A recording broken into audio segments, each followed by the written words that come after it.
cleanup of Brevard County's signature polluted waterway needs clear leadership and more sponsors.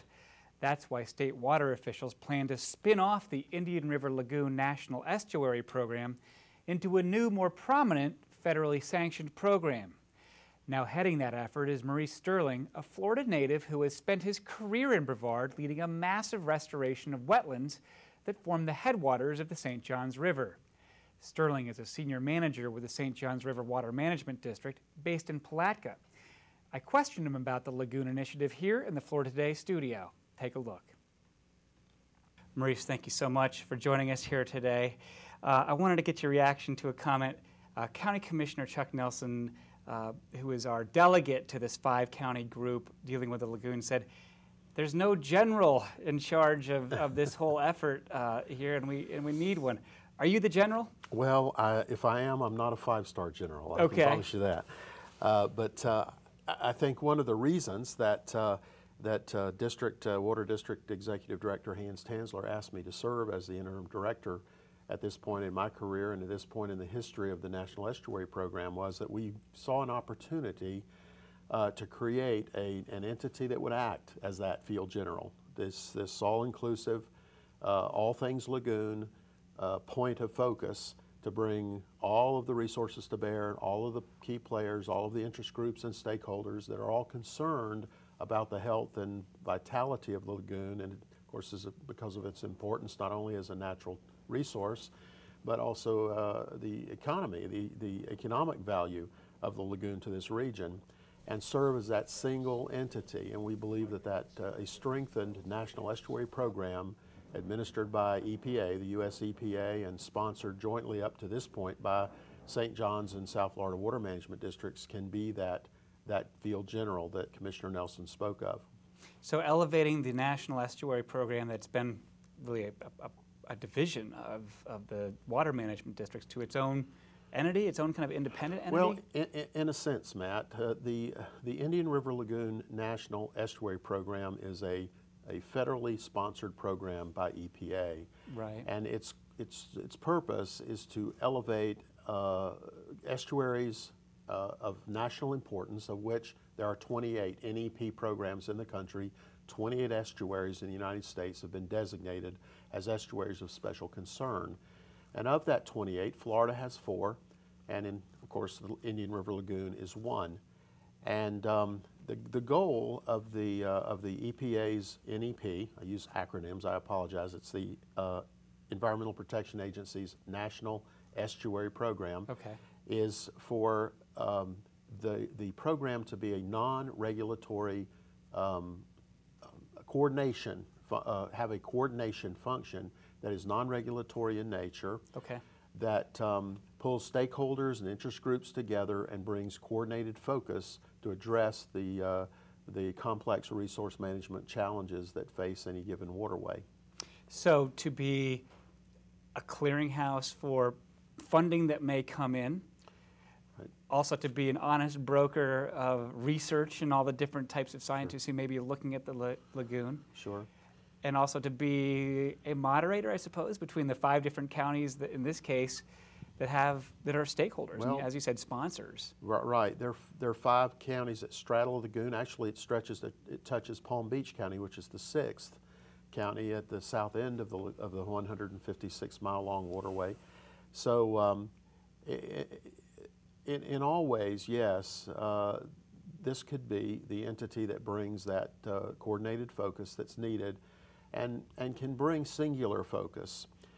If there has been a challenge in having the water management districts as the sole sponsoring entity for this program, it's that, in all fairness to the districts, this is one of several programs that we have to say grace over. Sure. We're responsible for all of the water surface and groundwater resources, the management and stewardship of those resources for 18 Northeast Florida counties. And with our partner South Florida, you've added the whole layer of the Everglades and the host of right, challenges in the South. So it's, I think it's interesting to point out that the districts have statutory responsibility for the Indian River Lagoon. The SWIM Act, the Surface Water Improvement and Management Act of 1987, identified the lagoon as a surface water of special state concern, one of the state's impaired water bodies. And the legislature directed us through that SWIM Act to undertake very detailed scientific investigations that would lead to applied projects in the field to improve and restore and protect the lagoon. So the water managements have responsibility for the lagoon that predate the NEP in 1991. We had a lagoon program before. If the National Estuary Program were for some reason to go away, which we don't believe it will, and we don't want it to, but if it did, we would still have underlying responsibility to administer a program focused on the protection and health of the Indian River Lagoon system.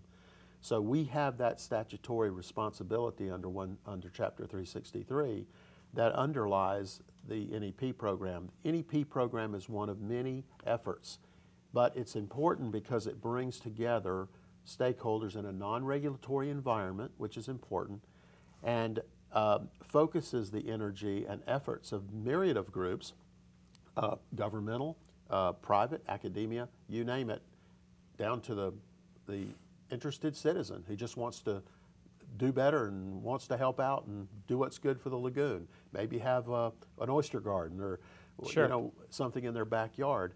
So it covers that whole waterfront, the plethora of interest, from very focused interest to interests like ours, which is very broad, very scientifically based, and very comprehensive in scope. How would you size up the problem in the lagoon today? I mean, we know that it has problems. Yes. It's lost a lot of seagrass. How bad is it? I mean, you know, I always couch my answers to questions like that in terms of by saying this, that if this job were easy, everybody'd be doing it. The lagoon is faced with a lot of challenges. Simply put, it's over-enriched, it's been fed too much, too many nutrients, and it has an imbalance, an unnatural imbalance, an artificial imbalance of freshwater flows during storm seasons. And that's a result, largely, Matt, of the drainage basin of the lagoon being artificially enlarged. That's the area that rain hits the ground and flows in a particular direction. The lagoon, historically, its western drainage basin roughly ran along the Atlantic coastal ridge, which is where and why Henry Flagler put the railroad track there. It was the high point. The high and dry point. The high and dry point. And that was the dividing line between rains that flowed to the lagoon to the east and to the upper St. Johns River and the Kissimmee River Valley on further south to the west.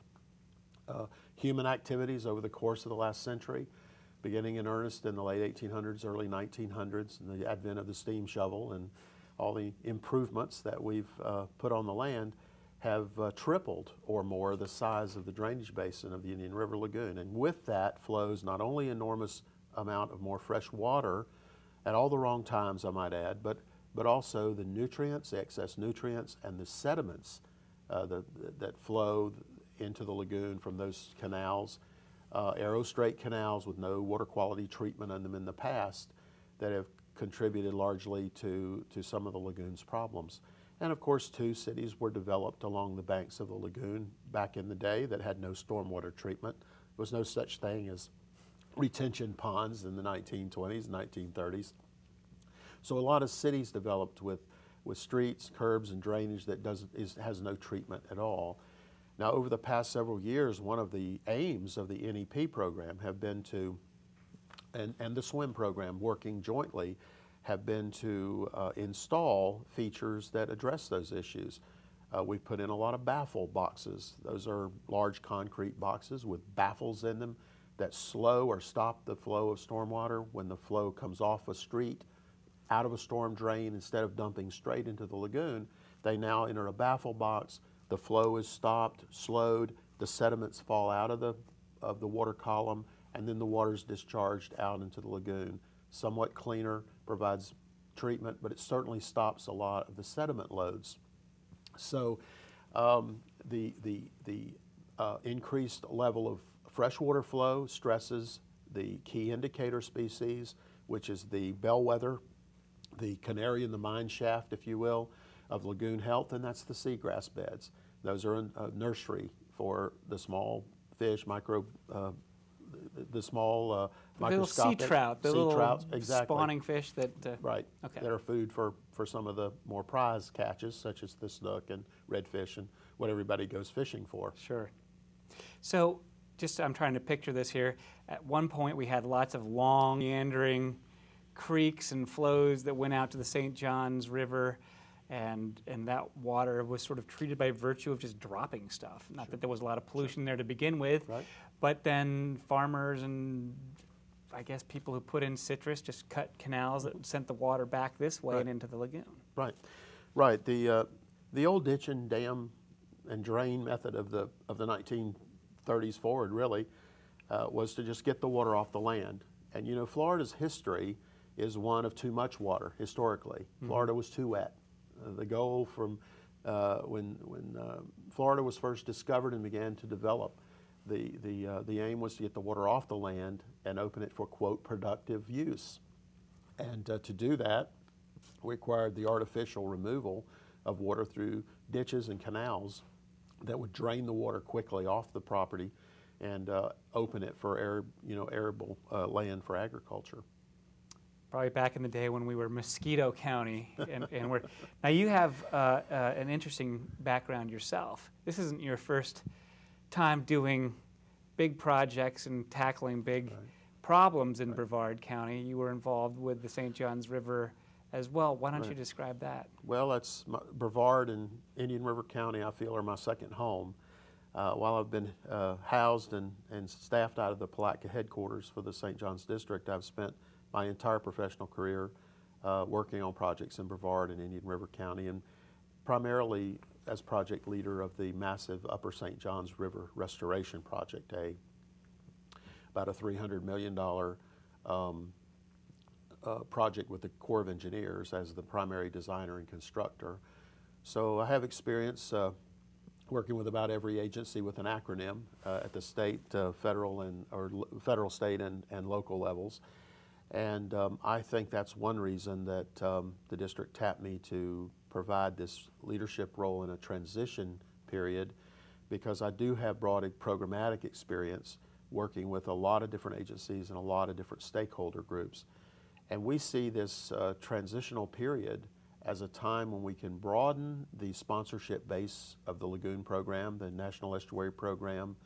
The water management districts continue to, we're completely committed to continue to be a sponsor. We want to continue to be a sponsoring agency with our sister agency to the south, the South Florida District. But we also see that there could be enormous value in a time when there is a heightened interest and awareness of the lagoon's challenges from citizens to elected officials and every group in between. Agencies there's a heightened awareness about problems in the lagoon and the need to address those problems. And Matt, from my perspective is that, and I've been in this business a long time, 36 years, 35 years, and my sense is that we pretty much picked the low-hanging fruit. In the past 25 years, we've done everything we can, but we've gotten the easy stuff. We've done the mosquito impoundment reconnections up in the Merritt Island area in the northern end of the lagoon. We have put in as many baffle boxes as we can, where we can, everywhere we can. We have, addressed some of the storm drain issues, and we work with cities and counties where possible through our cooperative assistance programs to add on layers of water quality treatment when the city or county wanted to do drainage improvements.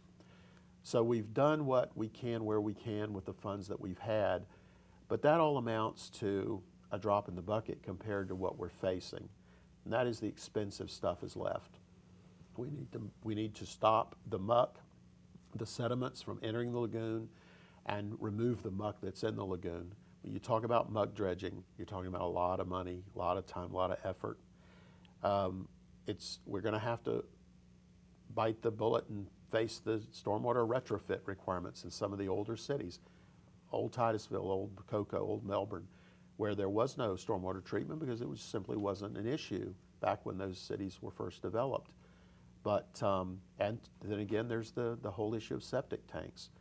Our scientists say that functional septic tanks function pretty well, but the ones that are failing and the ones that are marginal are no good whatsoever. They're a horrible problem for the lagoon. So isolating out the septics that are failing, getting those fixed, going to a central sewage system in certain areas, dealing with the stormwater retrofit issues.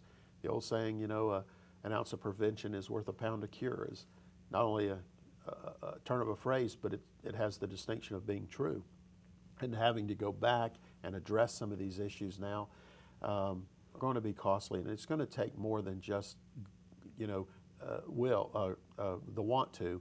Right. It's going to take the resources to do it, and that's going to require a host of players, including the federal, state, and at the federal, state, and local levels. It's expensive for cities to come up with new drainage ponds and systems for moving water before it gets out. But at least they have the ability to raise money and tax and do that. How do you even approach a situation where you may have thousands of people who have, you know, they moved into a city where there was no central sewer system, you know, or a big unincorporated area? Like a Palm Bay. Like a Palm Bay, or maybe a Port St. John, some of these places. What if they can't afford to? Well, that's where government has to be creative. And I think it's the role of government in those places to have to step up and help. We've got to figure out ways, use current technologies, new technologies. One of the I remember a story that I heard some time ago that in the late 1800s there was a prediction that New York City would be buried in horse manure within 25 years because the deliveries the city was growing so fast and so furiously, and everything was delivered by horse and buggy. Right. So some engineer figured out that the city would be under manure in 25, 30 years. He didn't see the advent of the car, the automobile. Today, we don't know what technologies some aspiring entrepreneur and genius is going to create that's going to help solve some of these problems. But one of the things we sure know, and your viewers here on the Space Coast certainly should be more sensitive to that than any, with NASA here as your lead space agency, is that humans have a remarkable capacity to come up with inventive solutions to problems. And I'm hopeful that there are already technologies being tested that are ingenious, because you're right. It's very costly to take a city block that's worth a lot of money to commerce and a huge benefit to the tax base and convert that to a retention pond. Easier to do out in the wilds of the Upper St. John's marshes, where you can buy thousands of acres for, you know, very little money compared to what you pay in a city. So we're going to have to come up with novel treatment systems and different approaches and be creative. I want to go back to the Upper St. John's project, just because I find it interesting and it gives people a sense of the scale of what we might be talking about here. But what were some of the specific things that you did there? I mean, in Florida, it's always funny to say Upper St. John's because the river flows north. We're really talking about the southern end and where the headwaters of St. John's. Sure, it's hydrologic upstream. And the upper basin was conceived to be a repair. In the 1960s, actually the 50s, Congress amended the Central and Southern Florida Flood Control Act, which authorized the Everglades plumbing, the plumbing of South Florida, and included the Upper St. John's system to address flooding problems there. And in the 60s, under Lyndon Johnson's administration, the Great Society days of the Johnson administration, the Corps of Engineers built about 80% of an upper basin project. They dug canals, put water control structures, planned for upland reservoir retention, classic ditch, dam, and drain design. And when the National Environmental Policy Act of 1969 was passed, it required the federal government to consider impacts to the environment. And it wasn't long into that study that the state of Florida withdrew its sponsorship and said, this is an environmental catastrophe, we don't want to do it. And so the project, the basin was managed by the Central and Southern Florida Flood Control District for many years. That's the predecessor agency to the South Florida Water Management. They held the project and turned the knobs until we were technically capable as an agency in 1977 to take it over.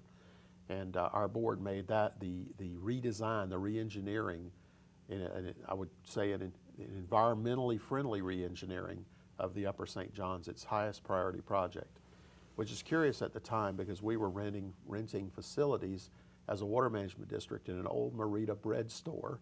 We didn't own our own building. We had 4 Ford Torino automobiles, and most of them didn't work. And a staff of, I don't know, maybe 30 or 40 people at the most. And we came down here in our Ford Torino and said, we're from the government, we're going to help. And we're going to build the most ambitious wetland restoration and flood control project based on the most novel design in the history of this country to date. And I think most of the farmers, the citrus growers and big ranchers thought we were great. We were on dope. I think they thought we were smoking something. But we worked with them. We appointed a citizen committee to work with us to come up with a design that everybody could live with. And we adopted it, and the Corps of Engineers also adopted it.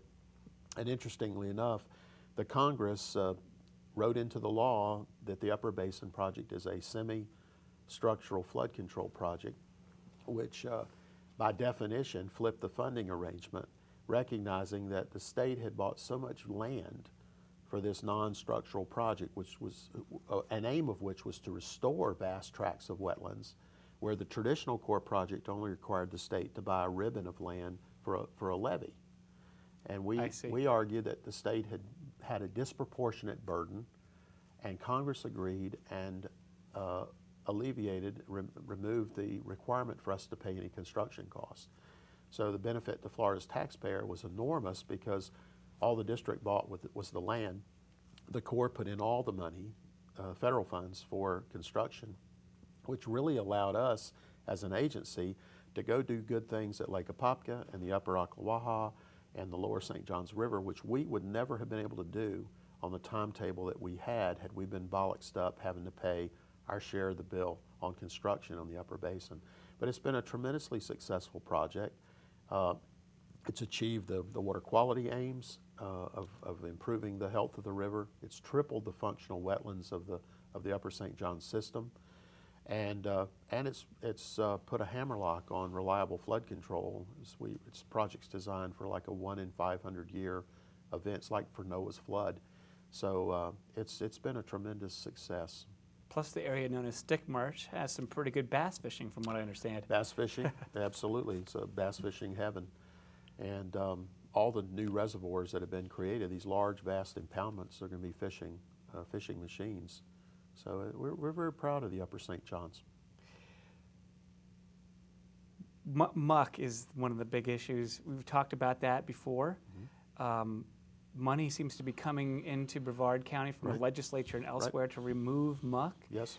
But I've also heard people question whether that really is the whole answer or as big a benefit as, where does the muck go, for example? I mean, what do you make of that? Well, Matt, folks are right. There is no silver bullet. Muck removal alone will not fix all the lagoon's problems. It's going to take a multi-pronged attack: reduction of sediments, reduction of materials that turn into muck, like grass clippings that are poured off people's lawns and into the lagoon, or into storm drains that lead to the lagoon. All of that dead detritus material eventually turns to muck, and that's very detrimental to the seagrass beds, which are accustomed, of course, to a shallow sandy lagoon. So muck removal alone is not the total answer. The nutrient loads have to be reduced. The stormwater flows have to be reduced. But the good news is, I believe, that we know what to do. Our scientists have been on this, and scientists in the private sector too, from very respectable organizations such as Florida Institute of Technology, FIT, Harbor Branch, now affiliated with Florida Atlantic University down in Fort Pierce. There are a lot of different folks, Marine Resources Council here in Brevard County, that have studied the lagoon, and we collaborate. Our scientists collaborate with those folks all the time. We have joint studies with those with those scientists. And there's general agreement of what the problems are and what needs to be done. Muck removal is important because where muck deposits are deep, there will be no seagrasses, and there will be no marine life. And because the lagoon is so shallow, it's a very shallow water body. Average depth is only about 5 feet. And if you extracted the dredged intercoastal waterway, it would only be about 3 feet. So the problem there is that wind-driven waves stir up the entire water column and scrape the bottom. The waves scrape the bottom of the lagoon, resuspending all that muck material, which re-releases phosphorus and nutrients into the water column, and plus it redistributes that muck. We had mapped the muck deposits very precisely back in the back in the 1990s, early 2000s. Then along came the hurricanes of 2004 and picked up all the muck and put it in places it had never been before. So the vagaries of nature will always keep you one step behind it, but generally speaking, our scientists know what to do. They know the problems, they know what to do, but like I said earlier, we're just down to the expensive part of the solution, and it's going to take a lot of money to do it. We're heartened with the funding from the legislature this year to dredge the Algali River. That's gone directly to Brevard County, as you know, and that's going to be a key project. But there's a lot more to do, and we've certainly got more work than we have funds to accomplish or say grace over, it feels sometimes. Well, I look forward to watching you get the National Estuary Program for the Indian River Lagoon on its feet, and good luck with this entire project. Maurice Sterling, thank you so much for joining us today. Thank you so much, Matt, for having me. Well, that's our program. Remember, you can send me feedback or publish your comments on anything you saw in today's program. Just send an email to letters@floridatoday.com. I'm Matt Reed. We'll see you right here next week on WEFS TV and floridatoday.com.